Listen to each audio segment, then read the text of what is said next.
પરીક્ષા દરમિયાન વિદ્યાર્થીની તબિયત બગડતા જિલ્લા શિક્ષણ અધિકારીએ માનવતા દાખવી. જિલ્લા શિક્ષણાધિકારીએ ગવર્મેન્ટ હાઈસ્કૂલ ગણેશનગર અને માઉન્ટ કેરમલ હાઈસ્કૂલ ખાતે વિદ્યાર્થીઓને આવકાર્યા હતા. તેમજ સેન્ટ ઝેવિયર સ્કૂલ આદિપુર અને ડીવી હાઈસ્કૂલ અંજારની મુલાકાત લીધી હતી. આ દરમિયાન KKMS હાઈસ્કૂલ અંજાર ખાતે નવાગામ હાઈસ્કૂલની વિદ્યાર્થીની પ્રિયંકા અરવિંદભાઈ સથવારાની તબિયત અચાનક બગડતા પ્રાથમિક સારવાર આપવામાં આવી હતી.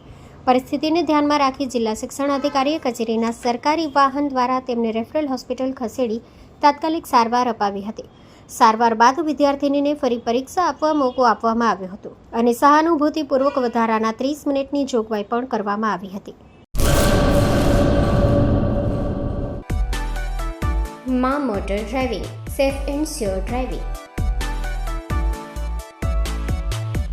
ડ્રાઇવિંગ એ શોખ સાથે આપની મોટી જવાબદારી પણ છે. અમારા ઇન્સ્ટ્રક્ટર દ્વારા સચોટ અને સરળ માર્ગદર્શન. આપની રોજની તાલીમની માહિતી મેળવીને શું અધુરાશ છે એના ઉપર પૂરું ફોકસ કરાય છે.